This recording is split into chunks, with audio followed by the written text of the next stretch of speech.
미국이 중국을 비롯한 모든 국가의 하웨이 인공지능 칩셋 사용을 사실상 금지했습니다. 미 상무부 산업안보국은 세계 어디서든 하웨이 어센드 칩셋을 사용하면 미국 수출 통제 위반이라고 밝혔습니다. 미국 AI 칩셋이 중국 AI 모델에 사용되는 것에 따른 후과를 대중에게 경고키로 했습니다. 한국과 미국의 경제당국이 이탈리아 밀라노에서 환율 정책을 협의했다고 로이터 통신이 전했습니다. 아시아개발은행 연차 총회를 계기로 이뤄진 이번 만남으로 한미 재경 통상수장은 지난 4월 미국 워싱턴 DC에서 2+2 통상협의를 진행하고 양국의 기재부와 재무부가 별도로 환율 관련 논의를 하기로 합의한 바가 있습니다. 카타르 항공이 미국 보잉사의 항공기 160여 대를 주문하는 계약을 체결했습니다. 트럼프 대통령의 카타르 국빈 방문 중 이뤄진 이번 계약을 두고 보잉 역사상 최대 규모의 항공기 주문이라고 강조했습니다. 이날 두 정상은 경제 방위 분야 여러 협정에 서명했으며 MQ-9B 군용 드론 관련 계약도 체결한 것으로 알려졌습니다.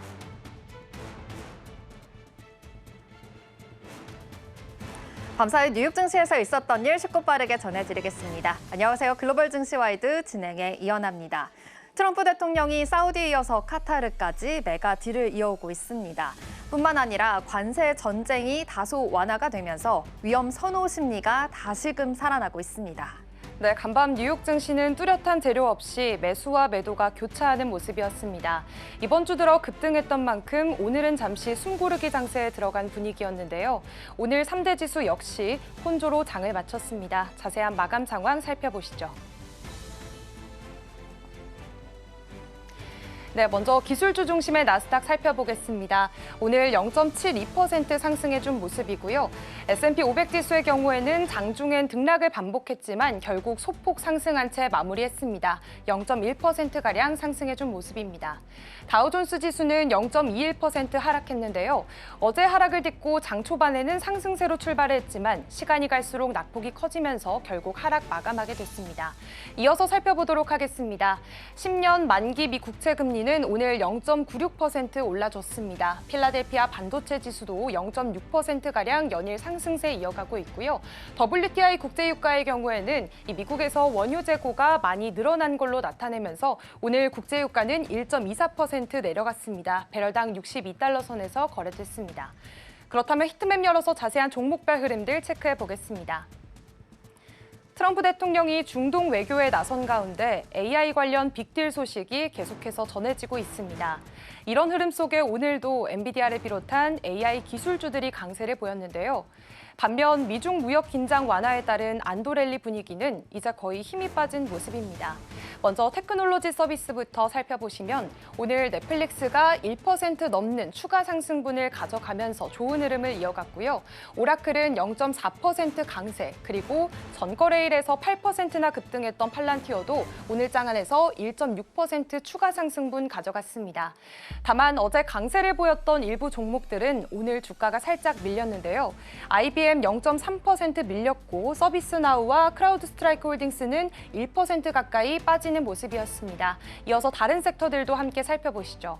다음으로는 전자기술주 흐름 함께 체크해 보도록 할 텐데요.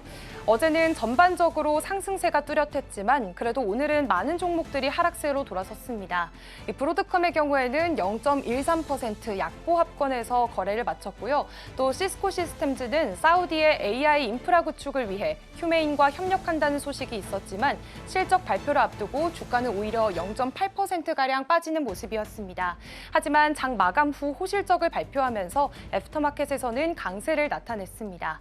또 마이크론의 경우에는 1.6%가량 빠졌고요. 오늘 인텔은 4.6%, 5% 가까운 낙폭을 보였습니다. 특히 로키드 마틴의 경우에도 2.3%가량 하락하는 모습이었는데요. 특히 뱅크 오브 아메리카 컨퍼런스에서 로키드 마틴 CFO가 항공우주 기밀 프로그램 관련해서 추가 비용 압박이 있었다고 밝히면서 주가에 부담이 된 걸로 보입니다. 반면 오늘 AMD의 경우에는 4.68% 강세를 보였습니다.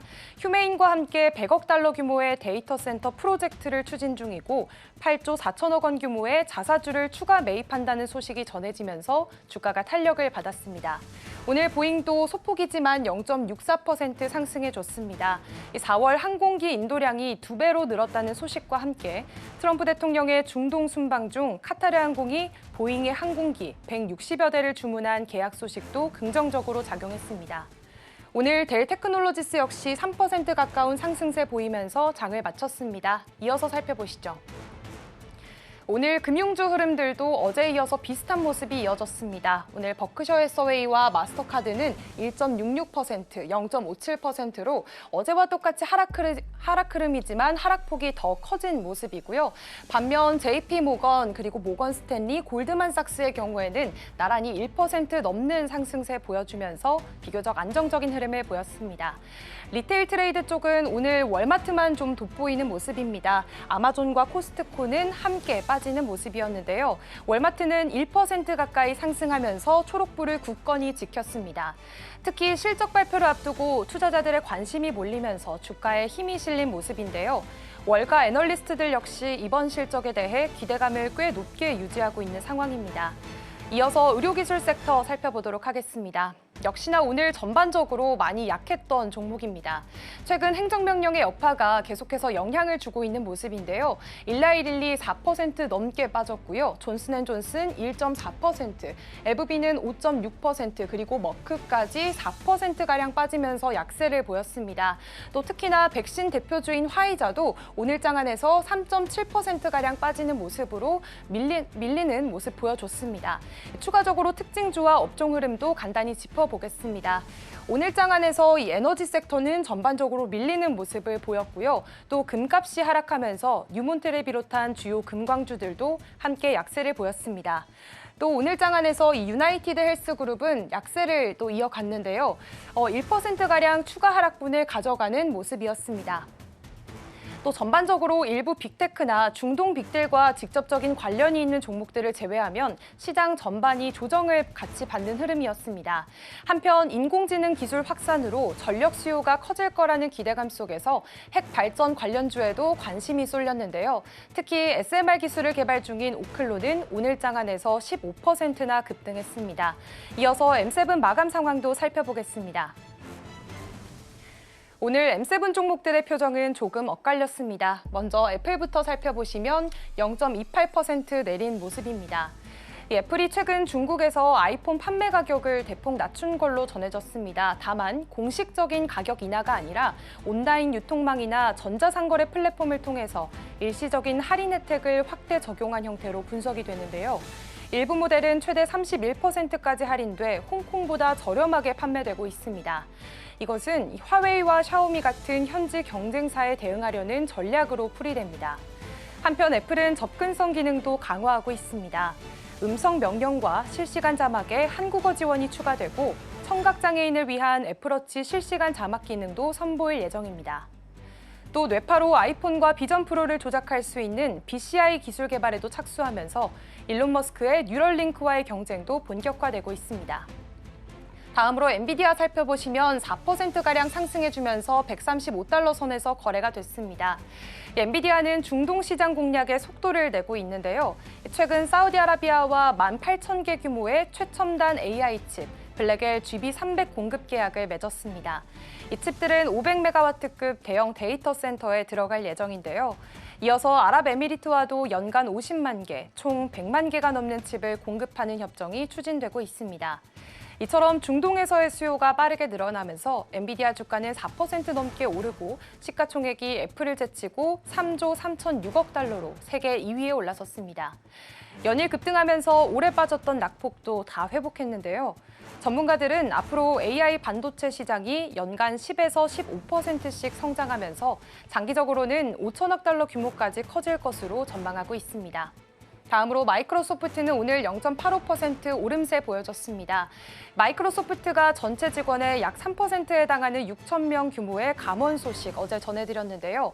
해외 지사와 자회사를 포함한 전사적인 구조 조정입니다. 중간 관리직을 줄이고 운영을 더 효율적으로 만들겠다는 계획인데 이번 조치는 AI와 클라우드 중심으로 조직을 재편하는 전략의 일환입니다. 실제로 1분기 애저 클라우드 매출이 33%나 급증하면서 실적도 시장 기대를 뛰어넘었습니다. 마이크로소프트는 성과와 무관한 개편이며 보다 민첩한 조직으로 AI 경쟁력을 높이기 위한 결정이라고 설명했습니다. 오늘 아마존 0.53% 하락했습니다. 이어서 살펴보도록 하겠습니다. 다음으로 알파벳은 3.6%가량 상승 흐름 보여줬고요. 알파벳 산하인 자율주행차 기업 웨이모가 자율주행 차량 1,212대를 리콜하기로 했습니다. 이번 조치는 시스템이 도로 위 물체를 제대로 감지하거나 반응하지 못하는 결함 때문인데요. 실제로 일부 차량이 도로 장벽과 충돌하는 사고가 발생한 뒤 내려진 결정입니다. 웨이모 측은 관련 문제를 인지하고 소프트웨어 업데이트를 통해 개선에 나설 예정이라고 밝혔습니다. 오늘 메타플랫폼스 0.51% 역시나 올라줬고요. 테슬라도 4%가량 급등세 이어가고 있습니다. 테슬라가 미국과 중국 간 관세 활동이 완화되면서 이달 말부터 사이버캡과 세미트럭에 들어갈 부품 수입을 다시 시작합니다. 앞서 트럼프 대통령이 중국산 부품에 145%의 고유 관세를 매기면서 공급이 중단됐었는데요. 양국이 관세 휴전 분위기로 돌아서자 다시 운송에 나선 겁니다. 테슬라는 오는 10월 시험 생산을 시작으로 2026년부터 본격적인 양산에 돌입할 예정인데요. 사이버캡은 무인 로보택시, 세미트럭은 그동안 지연됐던 고객 인도를 목표로 하고 있습니다. 다음으로는 글로벌 주요 이슈들 살펴보겠습니다. 중동 순방 중인 도널드 트럼프 미국 대통령이 사우디아라비아에 이어 카타르에서도 대규모 경제안복 협력 계약을 체결했습니다. 백악관은 트럼프 대통령이 카타르에서 총 1조 2천억 달러 규모의 경제 교류 합의에 서명했다고 밝혔는데요. 특히 보잉과 GE 에어로스페이스는 카타르 항공과 960억 달러 규모의 항공기 210대 계약을 맺었습니다. 이 계약은 미국에 연간 15만 개 이상의 일자리를 창출하고 장기적으로는 100만 개 이상의 일자리에 기여할 것으로 예상됩니다. 트럼프 대통령은 2천억 달러가 넘는 보잉 역사상 최대 규모의 계약이라며 강한 만족감을 드러냈고 양국은 방공, 해상 안보 등 군사 협력을 위한 의향서에도 서명했습니다. 이외에도 에너지, 인프라, 양자 컴퓨팅, 무인기 분야에서도 총 수백억 달러 규모의 계약이 체결됐으며 트럼프 대통령은 카타르를 중요한 파트너라고 강조했습니다. 특히 트럼프 대통령의 차량 행렬을 카타르 경찰이 테슬라 사이버 트럭으로 호위해 눈길을 끌었는데요. 현지에서는 테슬라 CEO 일론 머스크와의 친분을 의식한 환대로 해석되고 있습니다. 지금까지 글로벌 시황과 이슈 전해드렸습니다.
글로벌 마켓 리뷰 본격적으로 시작하겠습니다. 오늘은 기업공시연구소 변영인 대표와 함께합니다. 어서 오세요. 네, 반갑습니다.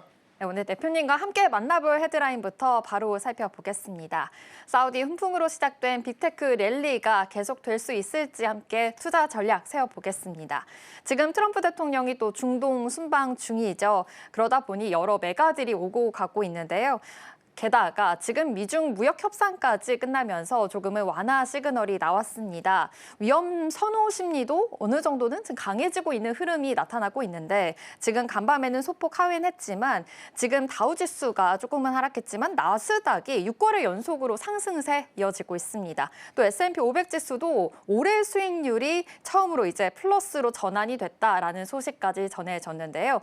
대표님과 또 함께 이야기 나눠보겠습니다. 지금 기술주들의 랠리가 시작이 되고 있는 것 같습니다. 네. 또 사우디에서 이 AI 칩 수출 규제까지도 나오면서 투자 유치까지 나오고 있는 상황인 거잖아요. 이런 랠리가 좀 본격적인 랠리다라고도 볼 수 있는 건지 궁금해요. 네, 우리가 불과 한 3주 전까지만 하더라도 네. 소위 말하는 이제 공포와 탐욕 지수의 구간이 최악의 공포 구간까지 주가 좀 형성이 됐어요. 일단 그러니까요.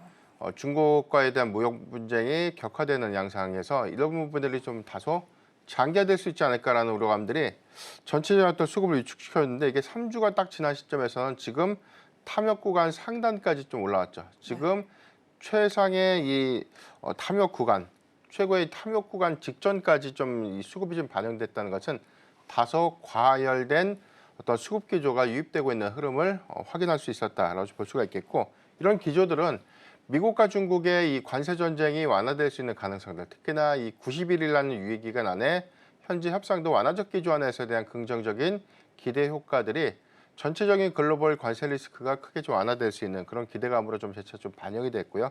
여기 대해서 트럼프 대통령의 중동 순방의 성과가 속속 좀 확인이 되면서 기술주를 좀 중심으로 한 랠리가 다소 조금 더 이어질 수 있지 않을까라고 좀 판단되고 있는데, 전일장에서 명확한 흐름들을 보면 엔비디아, AMD가 좀 강했어요. 이 부분은 사우디의 AI 칩에 관련된 수출 기대감들이 재차 좀 반영이 되면서 4%대 좀 상승을 했었고, AMD는 여기 대해서 전체적으로 한 60억 달러 규모의 자사주 매입 소식까지 좀 전해지면서 수급의 연속성을 좀 가져갔던 흐름들, 특히나 뭐 엔비디아의 경우에는 한 4거래 연속 상승하는 흐름들을 좀 보여주고 있기 때문에 전반적인 어떤 수급 기조가 일단 뭐 방향성들은 좀 명확해지지 않았나. 지금 엔비디아가 중국에 관련된 반도체 수출 규제에 관련된 리스크가 부각됐을 때 지금 90달러까지 좀 하회를 했었죠. 그런데 어느덧 뭐 130달러를 좀 상회하는 흐름들을 좀 보여주고 있고, 매그니피센트 7 종목들에 대한 최근 한 일주일간의 수익률들을 좀 대비하면 굉장히 좀 가파른 수익금 유입을 보여주고 있는데, 이전에 나스닥의 최고가까지에 대한 어떤 수급 기조는 뭐 다소 좀 무리가 있어 보인다는 평가도 나오고 있지만, 저는 뭐 관세 리스크가 좀 명확한 완화 기조를 보인다면 이 종목가를 좀 경신할 수 있는 수급의 어떤 반등 트리거는 어느 정도 우리가 좀 예상해 볼 수 있지 않을까라고 좀 볼 수가 있겠습니다. 어제자 특징주들이 좀 있었다면 방산주들이 의외로 좀 강할 것이다라는 전망들이 약간 좀 빗나갔어요. 네. 대충 내용들 보면 뭐 기술주, 특히나 뭐 반도체 섹터의 어떤 수급이 굉장히 좀 견조한 흐름들 좀 보여줬고, 디즈니가 한 1.4%, 그다음에 JP모건, 체이스, 골드만삭스가 한 1%대 상승을 좀 했었고, 여기 대해서 보잉도 대규모 항공기 구매 계약 체결 관련된 이슈가 좀 부각됐는데 주가의 어떤 반영폭은 크지 않았습니다. 한 0.6% 정도 상승했고, 여기 대해서는 약가 인하에 관련된 노이즈가 재차 좀 부각이 되면서 암젠 그리고 머크가 4% 그리고 3%대 하락세를 좀 이어가고 있는 흐름들에 대한 수급 차이가 좀 있었기 때문에 당분간 기술주를 좀 중심으로 한 나스닥 지수의 어떤 선방 내지는 수급의 연속성들은 좀 더 이어질 수 있지 않을까라고 좀 판단해 보겠습니다. 네, 관세 리스크가 그래도 완화 시그널로 볼 수 있다라는 말씀해 주셨는데요. 간밤에는 말씀해 주신 대로 지금 방산주 쪽, 제약 쪽으로는 좀 숨고르게 하는 모습이었습니다. 하지만 기술주 쪽으로 나스닥 지수로는 지금 긍정적인 모멘텀이 있다라는 말씀해 주셨으니까 이쪽으로도 투자 포인트 세워보시면 좋을 것 같습니다.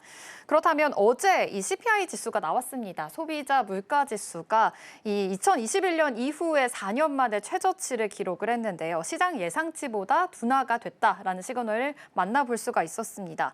그렇다면 스태그플레이션에 대한 이 우려가 계속 있었잖아요. 그런데 이 지금 소비자 물가 지수가 좀 둔화가 되면서 그래도 이런 우려는 너무 걱정하지 않아도 되나? 라는 것으로 해석을 해봐도 되는지 어떻게 보고 계실까요? 네, 일단 제가 지난달 방송에서도 한번 언급을 좀 해드린 바가 있었는데 내용이 뭐였냐면, 관세 리스크가 현실화, 관세부가 현실화되고 난 이후에 물가 지표가 더 중요하다라고 좀 강조를 했고, 네. 이 부분이 실질적인 어떤 관세 인상폭이 물가에 얼마만큼에 관련된 영향으로 이어질 수 있는가, 이 부분이 좀 중요한 단서였는데 이번 4월 소비자 물가 지수가 시장의 전망치를 0.1% 정도 하회를 했습니다. 2.3% 상승을 했는데 이 부분이 2021년도 이후에 4년 만에 최저치를 좀 기록했다는 점. 그러니까요. 그러니까 지금 상호 관세가 90일간 유예가 좀 됐지만 10%의 관세는 여전. 지금 부과가 좀 된 거죠. 네. 근데 이 부분이 직접적인 어떤 이 물가 영향으로 좀 이어지지 않을까라는 우려감이 일부 있었는데 오히려 물가 지표가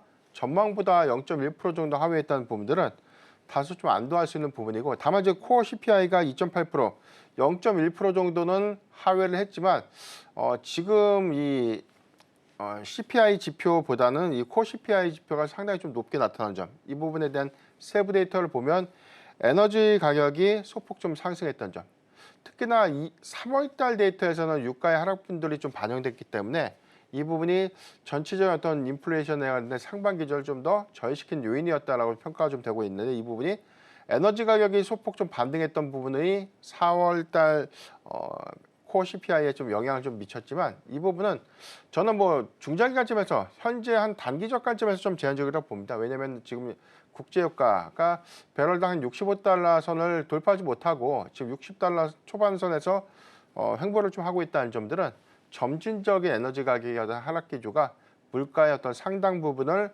억제시킬 수 있는 그런 긍정적인 기대 요인들이 좀 되지 않을까라고 좀 볼 수가 있겠고, 더 세부적인 어떤 내용들을 보면 대체적인 어떤 뭐 약가라든가 뭐 주택 관련된 어떤 공급가액 이 부분 한 1% 정도 상승했는데, 뭐 가장 큰 영향을 미치는 부분들이 에너지 가격이 좀 되는 부분들이기 때문에 5월달, 6월달의 관점에서는 뭐 큰 폭의 관세 유예 관련된 관세 부과에 관련된 어떤 영향도 아주 미비한 그런 수준을 좀 감안했을 때는 일단 이 부분이 뭐 5월달, 6월달까지는 그래도 물가 지표가 어느 정도에 대한 상단을 좀 제한시킬 수 있는 여건이 되지 않을까라고 좀 볼 수가 있겠습니다. 다만 지금 7월까지 좀 예상되고 있는 상호 관세가 90일 정도 유예가 좀 된 것이죠. 네. 이 부분이 만약에 글로벌 개별 국가들이 사실 뭐 관세 협상을 현재 뭐 추진하고는 있지만, 이 부분이 트럼프 대통령의 어떤 집권 1기 때처럼 잘 마무리가 좀 된다는 전제라면 다소 좀 안도할 수 있는 그런 부분들인데, 만약에 관세 협상에 관련된 어떤 불협화음이라든가 협상의 좀 난항이 좀 더 장기화가 좀 된다면 관세 리스크가 좀 재차 부과가 될 수 있고, 유예 기간이 만약에 7월 초 이후에 어떤 조금 더 연장되지 못하고 바로 좀 중단되고 나서 바로 발효가 좀 된다면 이 부분은 당연히 이제 수입 물가 지표에 상당한 좀 영향으로 좀 이어질 수 있기 때문에 지금 에너지 가격을 좀 논외로 하더라도 수입 물가 상승 부분들은 상당한 인플레이션에 좀 부담이 될 수 있는 그런 부분들이기 때문에 현재 4월의 CPI가 시장의 전망치를 좀 하회한 것이 좀 긍정적이지만 스태그플레이션은 완전하게 좀 해소했다라고 보기에는 좀 다소 회의적이지 않나라고 볼 수 있기 때문에 관건은 7월까지에 관련된 관세 협상이 가장 중요한 체크 포인트가 좀 되지 않을까라고 네. 좀 판단해 보겠습니다. 그러면 여기에 좀 더해서 연준이 지금 정책 전망을 어떻게 내놓을지도 지금 시장은 관심이 쏠려 있잖아요. 이 점은 또 어떻게 보시나요? 일단 물가 지표가 가장 중요한 체크예요. 네. 일단 항상 연준이 강조했던 물가, 인플레이션의 어떤 목표치는 2%대. 네. 그런데 2.3%라는 건 굉장히 좀 낮아진 수치이기 때문에 이런 기조가 10%의 이 보편적 관세가 현실화가 좀 된 상태에서 물가 지표가 내려간 게 명확하다면 연준의 입장에서는 매파적 금리 정책 기조가 완화적 스탠스로 좀 바뀔 수밖에 없죠. 패드워치의 경우에는 6월 달에 금리 동결 가능성을 한 70% 정도 이상 정도로 좀 제시를 좀 하고 있기 때문에 네. 6월 달까지는 금리 인하보다는 금리 동결 가능성이 좀 높아지고 있는데 7월과 9월 데이터에서는 금리 인하 가능성을 높게 좀 보고 있다는 것이죠. 그래서 지금 점도표상에서는 두 차례 금리 인하를 좀 제시하고 있지만 이 부분이 골드만삭스가 최근에 뭐 제시한 보고서를 보면 3회까지 좀 제시했다는 좀 차이가 좀 있기 때문에 관세가 완화되는 명확한 근거를 좀 제시해주고 이에 따라서 물가 지표도 하향세를 보여주게 된다면 연준의 입장에서는 금리 인하를 늦출 이유는 없다라고 좀 봅니다. 그렇기 때문에 중요한 부분은 7월의 관세 유예가 네. 정말 얼마만큼 개별적인 성과를 이루면서 상당수 유예를 받거나 또는 관세율을 대폭 인하시킬 수 있는지 그 여부가 좀 중요하지 않을까 라고 좀 판단되고 있습니다. 역시나 우리가 주목할 부분은 지금 7월 이 90일 유예가 끝난 이 기간에 어떠한 모멘텀이 나올지를 좀 주목해 봐야 될 것 같습니다. 그래도 5, 6월까지는 시장이 좀 더 상단 제한이 있을 수 있다라는 말씀 해주셨습니다. 그렇다면 지금 트럼프 대통령이 중동 순방 중입니다. 네. 지금 메가 딜을 굉장히 또 계속해서 이어오고 있는데요. UAE, 또 카타르 등 오일머니에 대한 본격적인 자금 유입이 지금 기대가 되고 있는 상황입니다. 어떤 업종들이 조금 더 수혜를 받을 수 있을지도 궁금해요. 네, 트럼프 대통령이 중동 순방 이 첫날에 이제 사우디아라비아를 좀 방문을 했었고요. 여기서 사우디 투자 포럼이 좀 개최가 됐는데 여기서 전체적으로 좀 확정된 계약 액수가 2,688억 달러. 네. 하나로 따지면 한 387조 원 규모의 이 계약을 좀 성사를 시켰는데 세부 데이터를 보면 지금 이 방산 기업과 체결했던 계약 내용이 절반이 넘습니다. 1,420억 달러를 좀 체결했기 때문에 사우디아라비아가 미국으로부터 대규모 무기를 수입하는 그런 어떤 계약을 좀 체결했다고 볼 수가 있겠고, 트럼프 대통령 백악관에서 좀 발표했던 내용들을 보면 향후 4년간 6천억 달러 규모의 어떤 비협약된 내용까지 모두 다 좀 포함을 하면 하나로 850조 규모의 투자를 성사시켰다라고 좀 성과를 좀 발표를 했어요. 이 네. 부분이 세부적으로 어떻게 좀 이어질지가 좀 중요한 체크 포인트가 좀 될 것 같은데, 일단 뭐 투자 포럼에서 체결된 내용들 보면 방산 관련된 무기 수입 관련된 어떤 내용을 좀 논의를 하더라도 오라클, 세일즈포스 그리고 AMD, 우버와 공동 투자 내지는 공동 사업 협력을 통한 어떤 프로젝트를 본격화하겠다라고 좀 발표를 했기 때문에 해당된 내용들의 상당수는 AI 인프라 투자에 관련된 계약 체결 위주로 이루어졌다라고 좀 볼 수가 있겠고, 사우디아라비아도 역시나 뭐 보잉으로부터 대규모 항공기 뭐 구매권이라든가 여기에 대해서 차세대 기술에 관련된 공동 투자 부분들, 이런 부분들이 본격화 좀 되는 부분들에 대한 성과는 기술주 중심의 어떤 수급 기대감으로 좀 재차 이어지고 있지 않았나라고 좀 판단해 볼 수 있겠습니다. 다음 국가가 카타르죠. 지금 뭐 카타르에 공식 좀 방문한 일정을 좀 확인할 수 있었는데 네. 해당되는 세부 데이터를 보면 카타르가 뭐 160대 규모의 보잉 항공기를 구매 계약을 좀 체결한다는 어떤 내용들, 이 부분이 방문 이전에 좀 발표가 됐던 부분들이기 때문에 여기도 이제 성과가 좀 기대가 좀 되고 있는 부분인데, 카타르의 경우에는 아직 구체적인 어떤 투자 액수가 확정되지는 않는 한 수천억 달러 규모의 어떤 대규모 투자 부분들이 좀 가속화되지 않을까라고 좀 판단되고 있고, 아랍에미리트에 관련된 더 투자 기대감들이 재차 더 크게 좀 부각되고 있는데, 여기는 1조 4천억 달러 규모의 투자입니다. 사우디보다 훨씬 더 큰 규모의 대규모 투자 유치를 하게 되고, 이 부분은 가상화폐 관련된 투자 부분, 역시나 AI 인프라 관련된 투자 부분에 관련된 추가적인 어떤 계약 성과도 주목되고 있는 부분들이기 때문에 중동 순방에 관련된 어떤 이 기대감들은 기술주의 중심의 어떤 수급과 직결되는 어떤 연장선상의 수급의 연속성을 조금 더 이어갈 수 있는 계기가 좀 될 수 있지 않을까라고 좀 판단해 보겠습니다. 네, 좋습니다. 지금 중동 순방을 하면서 굉장히 또 많은 이슈들이 나오고 있는데,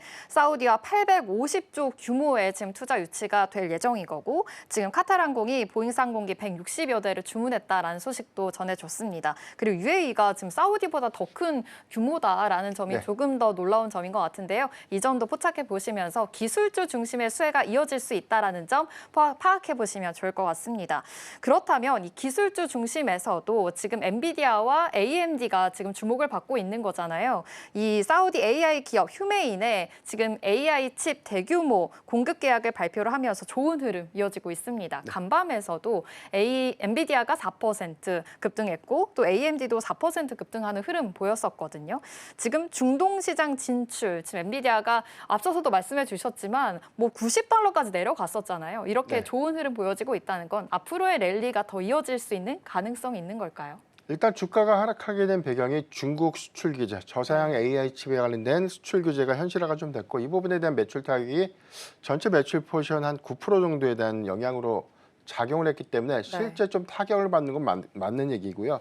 다만 이 부분이 중동향 수출이라는 새로운 어떤 성장 모멘텀이 부각이 되면서 이를 만회할 수 있는 어떤 계기를 확인하면서 기대감으로 좀 전환됐다라고 좀 해석하면 좋을 것 같습니다.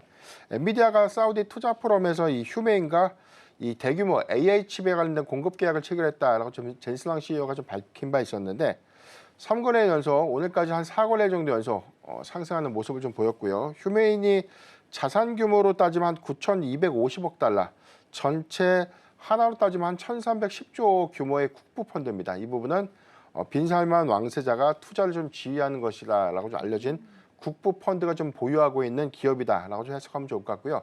휴메인이 미국으로 하여금 AI 인프라 투자에 관련된 투자를 실질적으로 집행하거나 대규모 AI 칩을 조달해서 사우디아라비아 안에서 AI 인프라 투자를 확대하거나 또는 뭐 데이터 센터라든가 이런 건립을 위해서 상당한 좀 역할을 할 것이다라고 좀 전망이 좀 나오고 있는데, 바이든 행정부 시절에 이 AI 국가의 어떤 등급별 수출 규제가 통제가 됐어요. 이 부분이 트럼프 대통령 취임 초기까지 해서 계속해서 이어졌는데, 최근에 국가별 이 반도체 수출 규제 제한 요건을 완화하겠다라고 좀 발표가 좀 됐었죠. 이 부분이 중국까지 모두 다 포함될 것인가라는 부분까지는 아직 확정된 그런 내용들은 좀 아니지만, 이런 부분들이 그동안 중동의 수출 규제로 좀 이어졌던 측면들을 완화시킬 수 있는 어떤 계기로 좀 작용했고, 그렇다면 중동이 왜 갑자기 수출 규제를 좀 했을까라고 좀 해석해 볼 수 있는데, 이게 바이든 행정부 때 중동을 통해서 중국으로 이 우회 수출 경로로 좀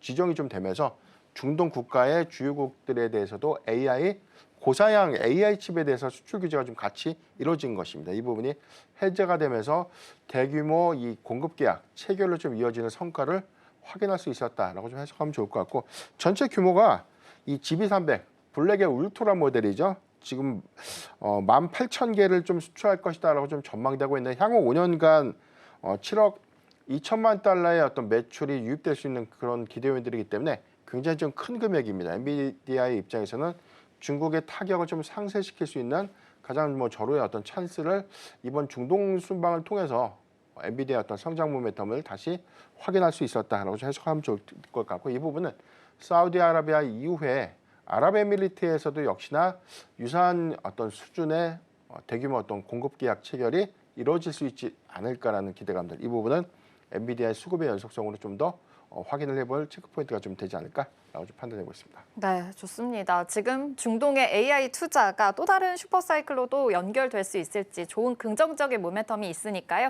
이 점도 참고해 보시면 좋을 것 같습니다. 그렇다면 또 S&P 500에 어제 코인베이스가 편입이 된다라는 소식이 들려왔습니다. 그러면서 코인베이스가 굉장히 또 급등하는 흐름 가졌거든요. 지난 전거래에는 24% 급등했고 간밤에도 좋은 소식이 나오면서 상승하는 흐름 이어졌습니다. 그렇다면 가상화폐 시장에서 이제 훈풍이 시작이 됐다라는 것으로 확인해봐도 될 것 같은데, 앞으로 이런 정책 수혜 본격화되는 걸까요? 네, 일단 미국의 최대 가상화폐 거래소가 S&P 500 지수에 편입이 된다. 이건 좀 굉장히 상징적인 의미가 좀 있지 않나라고 좀 볼 수가 있는데, 일단 이 S&P 500 지수에 좀 편입이 좀 된다는 것은 지수의 어떤 건전성 관점에서 공신력 있는, 그래서 이제 가상화폐에 관련된 약간의 어떤 부정적이라든가 정책에 관련된 회의적인 어떤 여론들이 상당히 어떤 공신력을 좀 가지면서 이정표를 제시했다라는 평가까지 좀 나오고 있는 그런 상황이기 때문에 충분한 좀 기대 요인들이 좀 될 수 있겠고요. 코인베이스가 미국 내 전체 시장 점유율 한 66%를 좀 기록하고 있는 가상화폐 거래소입니다. 1,000만 명 이상의 활성화 사용자가 유입되고 있고, 전체 자산 규모가 3,200억 달러, 하나로 따지면 453조 원 규모의 어떤 자산을 좀 보유하고 있기 때문에, 이런 부분들이 S&P 500 지수에 편입되고 난 이후에 가상화폐 거래소가 사실상 상징적인 어떤 의미를 좀 넘어서 시장 전반의 어떤 낙수 효과 내지는 정책의 어떤 수혜를 현실화 내지는 이 부분이 명확하게 어떤 가상화폐 관련된 트럼프 대통령의 의지를 좀 반영한 그런 측면들이 좀 되지 않을까라고 볼 수가 있겠고, 다만 이제 미국 내 1위 거래소임에도 좀 불구하고 최근까지 미국의 증권거래위원회와 이 소송전이 계속해서 좀 재차 좀 부각이 됐다가 2월달에 일단 이게 승소가 된 것은 아니고 합의에서 전부 다 이제 취하가 좀 된 부분입니다. 이 부분이 지금 미국 증권거래위원회 수장이 친화적 가상화폐에 관련된 어떤 친화적 인물이 수장으로 좀 역임이 좀 되면서 이 부분이 정책에 관련된 부분들, 특히나 가상화폐에 관련된 규제가 크게 좀 완화될 수 있는 그런 기대 요인들은 점진적인 어떤 낙수 효과로 좀 이어질 수 있겠는데, 최근에 이 트럼프 장남과 차남이 설립했던 비트코인 기업이죠. 비트코인 채굴 기업인 이 아메리칸 비트코인이 나스닥의 우회 상장 관련된 어떤 발표가 좀 있었기 때문에 이런 부분들이 좀 제도권에서 계속 유입되는 그런 부분들에 대한 규제도 재차 좀 완화되고 있는 부분들은 전반적인 어떤 미국 내 가상화폐 시장이 확대 또는 좀 확장될 수 있는 어떤 부분들은 트럼프 대통령의 어떤 임기 내에 조금 더 성장할 수 있는 여지를 좀 남겨놓을 수 있는 계기가 좀 되고 있지 않나라고 좀 판단해 보겠습니다. 네, 트럼프 대통령이 이 가상화폐 대통령이 될 것이다라고 언급을 한 만큼 정말 이 코인베이스가 S&P 500에 편입이 됐다는 거는 굉장히 유의미한 의미다라는 점 다시 한번 확인을 해보시면 좋을 것 같습니다. 네, 글로벌 마켓 리뷰는 여기서 마무리하도록 할게요. 기업공시연구소 변영희 대표와 함께했습니다. 고맙습니다.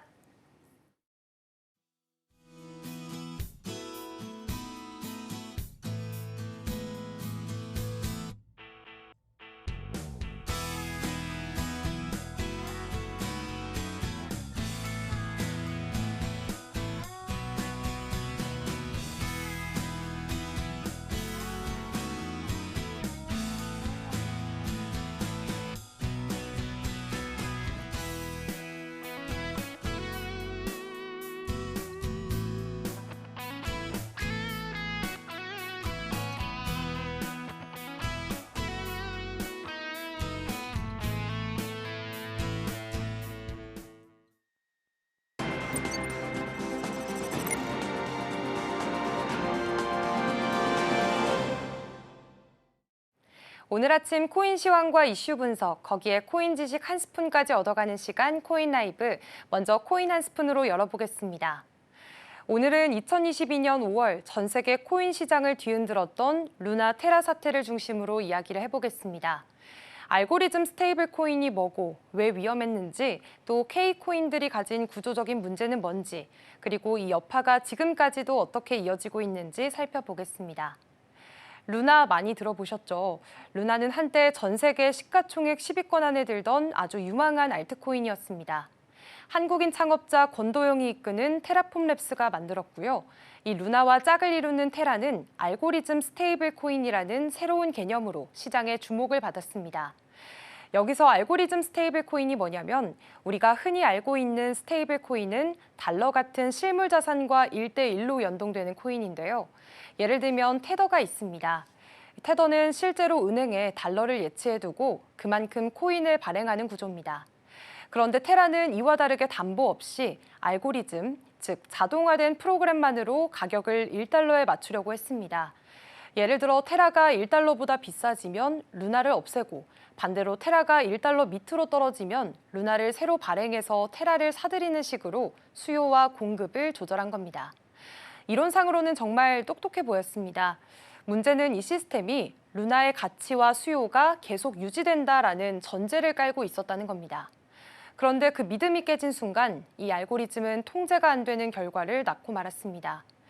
2022년 5월 테라를 예치하면 연 20%의 이자를 준다고 했던 앵커 프로토콜에서 갑자기 자금이 대거 빠져나가기 시작했고 테라 가격은 1달러 아래로 급락했습니다. 그러자 알고리즘이 작동하면서 루나를 무한정 찍어내기 시작했고 하루에도 수천억 개씩 쏟아졌습니다. 결국 루나는 불과 며칠 만에 10만 원에서 1원 이하로 폭락을 했고요. 시가총액 50조 원이 한순간에 사라졌습니다. 코인 역사상 최대 규모의 붕괴였는데요. 이 충격적인 사태는 단순한 가격 폭락에 그치지 않았습니다. 전 세계적인 수사와 재판으로까지 이어졌는데 루나를 만든 테라폼랩스의 권도영 대표는 한동안 도피 생활을 이어가다가 2023년 몬테네그로에서 위조 여권을 사용하다 체포됐습니다. 이후 미국으로 송환됐고요. 현재는 뉴욕 연방구치소에 수감 중입니다. 본격적인 재판은 오는 2026년 2월 17일에 시작될 예정입니다. 한편 테라폼랩스는 미국 델라웨어 법원에 파산을 신청하면서 테라와 루나에 투자했던 피해자들에게 약 1억 8,450만 달러, 우리 돈으로 2,450억 원 정도의 규모의 이 채권 신청 기회가 주어졌습니다. 그런데 문제는 가장 많은 피해자가 있는 우리나라에서는 이 사실이 제대로 알려지지 않았다는 점인데요. 게다가 신청 절차도 너무 복잡합니다. 영어로 된 포털에 API 인증 같은 기술적인 과정까지 거쳐야 해서 일반 투자자들이 쉽게 접근하기는 어렵다는 겁니다. 결국 많은 분들이 보상 기회를 놓치고 있다는 게 더욱 안타까운 현실입니다. 루나 사태 이후에도 국내 K코인 시장의 구조적인 문제는 여전히 반복되고 있습니다. 퓨리에버코인의 상장피 논란을 시작으로 위믹스나 페이코인처럼 상장 폐지됐다가 다시 재상장된 사례도 있었고요. 갤럭시야 썸씽, 오르비체인, 플레이뎁 같은 코인들은 해킹 피해를 입고 결국 시장에서 퇴출되기도 했습니다. 이른바 K코인들은 대부분 국내 거래소에만 상장돼 있다 보니 글로벌 유통이 어렵고요. 개발팀의 신뢰성이나 유통량 투명성도 부족한 경우가 많습니다. 특히 보안 취약성이 큰 문제로 지적되고 있는데요. 최근 상장 폐지된 K코인들 거의 대부분이 수백억에서 수천억 원 규모의 해킹 피해를 겪고 결국 퇴출 수순을 밟았습니다. 물론 모든 K코인이 위험한 건 아닙니다. 디카르고나 보라, 밀크, 메디블록 같은 코인들은 대기업 투자와 실제 사용처 확보, 그리고 꾸준한 개발 생태계를 바탕으로 비교적 안정적으로 살아남은 편입니다.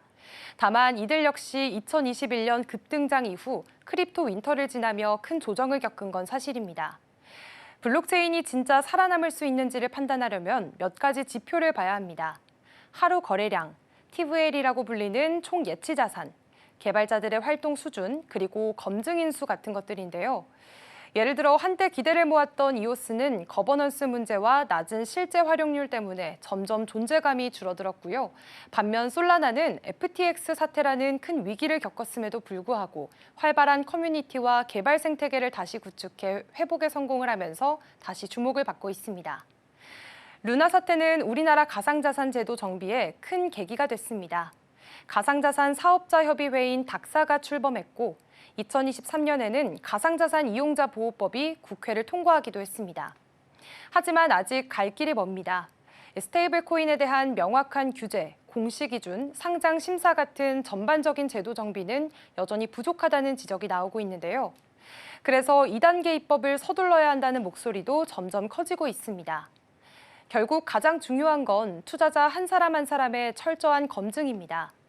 단기 수익이나 상장 소식에만 기대기보다는 프로젝트를 이끄는 팀이 얼마나 믿을 수 있는지, 기술력은 탄탄한지, 실제로 어디에 쓰이는지, 앞으로 어떤 계획을 갖고 있는지를 꼼꼼히 살펴봐야 합니다. 기술보다 사람을 본다라는 말이 있잖아요. 진정성 있고 투명하게 움직이는 개발팀이야말로 코인 하나가 살아남는 데 가장 중요한 조건입니다. 루나테라 사태는 단순히 기술이 실패한 게 아니었습니다. 투자 시장 전체의 신뢰가 얼마나 쉽게 무너질 수 있는지를 보여준 대표적인 사건이었는데요. 담보 없이 설계된 알고리즘 스테이블 코인의 구조적인 한계, 연 20%라는 고이율의 유혹, 그리고 프로젝트 운영의 불투명함까지 이 모든 요소가 결국 대형 사태를 불러왔습니다. 이번 이야기를 통해 우리는 수익률보다 더 중요한 게 신뢰와 투명성이라는 걸 다시 한번 되새겨야 할 것 같습니다. 코인 시장이 아무리 빠르게 움직여도 그 안에서 살아남는 건 결국 기본에 충실한 프로젝트와 이를 제대로 알아보는 투자자들이기 때문입니다. 그렇다면 계속해서 현재 코인 시황도 살펴보겠습니다. 먼저 3대 암호화폐 시장입니다. 오늘 암호화폐 시장 전반적인 하락세 보여지고 있습니다. 비트코인 1% 가까이 떨어지면서 10만 3천 달러 선에서 거래가 되고 있습니다. 이더리움의 경우에는 3.32% 좀 큰 폭으로 떨어지면서 2,600달러 선에서 이탈한 모습 보여지고 있고요. 또 XRP의 경우에도 0.73% 하락하면서 그래도 2.5달러 선 지켜내는 모습입니다. 이어서 주요 8가지 알트코인도 살펴보겠습니다. 알트코인도 전반적인 하락장 이어지고 있습니다. 솔라나 3.15% 하락하면서 25만 원 선 벗어난 모습입니다. 에이다도 역시나 3%가량 떨어졌고요. 도지코인 2.61% 하락하면서 328원 선, 체인링크는 1.9%가량 떨어진 모습으로 현재장 지나가고 있습니다.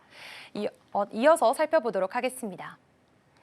네, 수익코인 2.6%가량 떨어진 모습이고요. 아발란체 1.89%, 스텔라루멘도 2.14% 떨어지면서 430원 선에서 거래가 되고 있습니다. 시바이누도 마찬가지로 3% 가까운 낙폭 그리면서 오늘 이 코인 시장은 전반적인 쉬어가는 흐름 보여지고 있습니다. 다음으로 오늘 아침 빼놓을 수 없는 암호화폐 이슈 소식 전해드리겠습니다. XRP가 강세 돌파 가능성을 높이며 시장의 주목을 받고 있습니다. 암호화폐 전문 매체 더 크립토 베이직에 따르면 XRP는 지난 일주일간 2달러 초반에서 2.6달러까지 상승했습니다. 특히 미결제 약정이 다시 증가하고 있다는 점에서 상승세의 지속 가능성이 점쳐지고 있습니다. 크립토컨트 분석가 보리스 베스트는 바이낸스 XRP 선물 시장에서 미결제 약정이 한때 5억 달러대까지 감소했다가 현재 7억 3천만 달러를 넘으며 회복세를 보이고 있다고 밝혔습니다. 펀딩비가 중립을 유지하고 있음에도 숏 포지션 증가 속 가격이 오르고 있어 숏 스퀴즈 가능성도 제기됩니다. 바이낸스에서는 매도세가 우세함에도 가격이 안정적으로 유지되고 있으며 이는 매도 물량을 매수세가 효과적으로 흡수하고 있다는 신호입니다. 또한 코인글래스에 따르면 최근 24시간 동안 약 270만 달러 규모의 숏 포지션이 청산됐으며 특히 마지막 4시간 동안 청산이 급증해 단기 강세 압력이 커지고 있는 상황입니다. 장기적으로는 XRP가 과거 시장 점유율을 회복할 경우 가격이 최대 17.8달러까지 상승할 수 있다는 전망도 나오고 있습니다. 비트코인이 2025년 사상 최고가인 12만 달러를 돌파한 뒤 약 50% 급락할 수 있다는 분석이 나왔습니다. 암호화폐 전문 매체 뉴스 비트코인에 따르면 애널리스트 젠록스는 엘리엇 파동이론과 피보나치 확장을 근거로 현재 비트코인이 상승 사이클의 3파에 있다고 진단하며 고점은 12만에서 12만 5천 달러 구간으로 예측했습니다.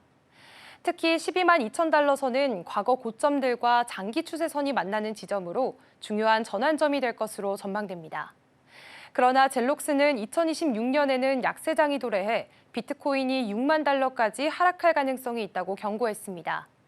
이는 과거 2018년과 2022년 약세장과 유사한 흐름으로 투자자들에게는 고점에서 차익을 실현하고 하락장을 대비할 것을 조언했습니다.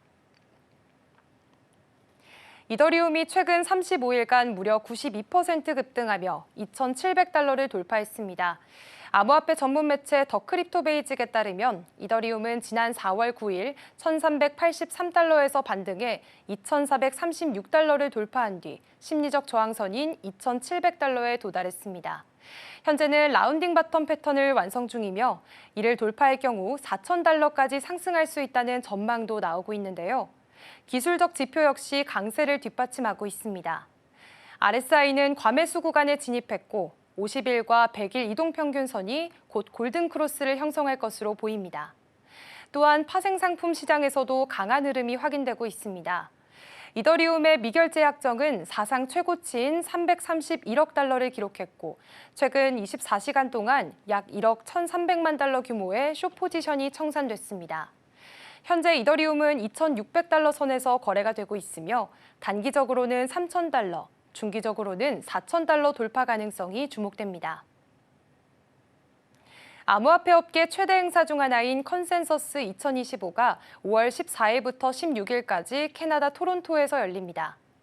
올해 행사는 2만 명 이상이 참석하고 300명 이상의 연사가 참여해 웹3, 인공지능, 블록체인 등 미래기술의 융합과 산업 방향성을 조망합니다. 주요 연사로는 에릭 트럼프, 이더리움 창립자 비탈릭 부테린, 카르다노 창립자 찰스 호스킨슨, 샤크탱크의 케빈 오리어리가 나서 디파이와 다오, 토크노믹스 등 다양한 주제를 다룹니다. 특히 올해는 AI와 블록체인의 융합에 중점을 둔 신규 세션이 마련돼 영지식 증명, 스마트 월렛, 탈중앙 AI 등이 집중 조명됩니다. 오픈머니 서밋, 해커톤, 학술, 심포지엄 등 다양한 부대 행사도 열려 산업과 학계의 협력을 강화하며 입장권은 무료 온라인 패스부터 9,000달러 이상의 VIP 패키지까지 폭넓게 제공됩니다. 이번 컨센서스는 글로벌 규제와 시장 회복 흐름 속에서 암호화폐 산업의 미래를 점검하는 중요한 이정표로 평가됩니다. 미국 증권거래위원회가 솔라나 기반의 현물 ETF 승인 결정을 연기하면서 암호화폐 시장이 다시 한번 출렁이고 있습니다. SEC는 그레이스케일의 솔라나 스팟 ETF 상장 심사를 오는 10월까지 미뤘다고 밝혔는데요. 이는 앞서 라이트코인 ETF 심사 연기에 이어 나온 조치입니다. 이런 결정은 기관 자금 유입을 기대하는 시장에는 부담으로 작용하고 있지만 비트코인 ETF처럼 장기적으로는 긍정적인 영향이 기대된다는 전망도 나옵니다.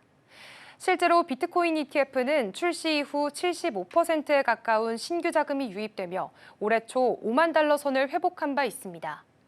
한편 오는 6월에는 폴카닷, XRP, 도지코인 등 주요 코인들의 ETF 승인 여부도 결정될 예정이라 시장에 이목이 집중되고 있는데요. 승인 여부는 아직 불투명하지만 시장에서는 낙관적인 기대가 이어지고 있습니다. 지금까지 코인라이브였습니다.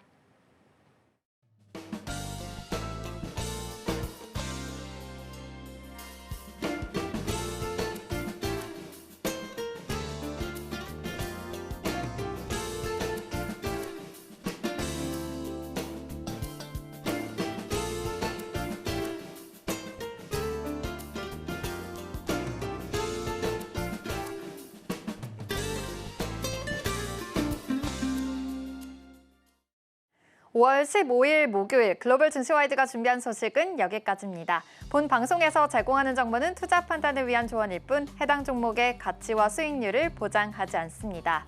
이어지는 출발 증시와이드도 많은 시청 바랍니다. 함께해 주신 여러분 고맙습니다.